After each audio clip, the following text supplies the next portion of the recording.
and the music community in this area.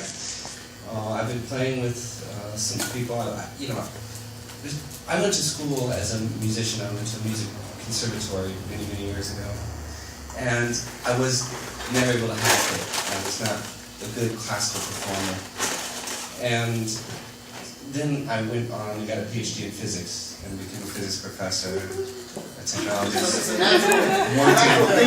and put a whole lot of and some of these guys, but there was, just being a great fan, I started hanging around with people like Ron's, people like Daniel Carter, Ornette Coleman, people in a completely opposite tradition than what I studied at the music conservatory.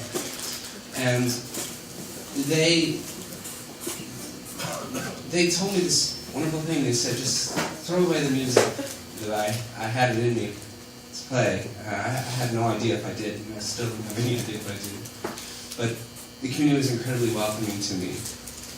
And at the same time, in my life, it was a very similar time to Naji, who is hosting this from Black Art in America.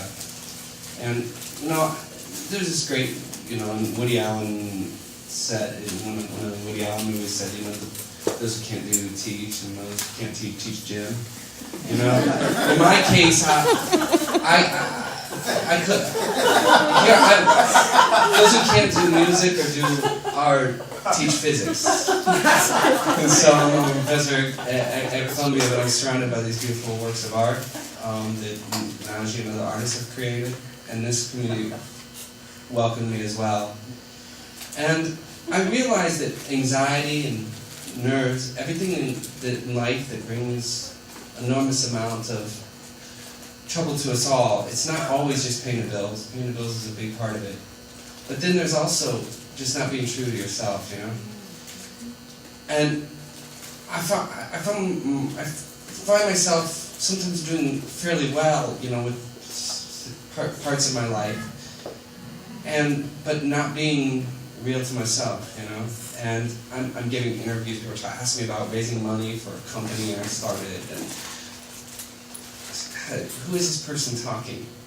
Who I hope to be is the guy sitting here getting to jam with you guys, because you're so good, you elevate me.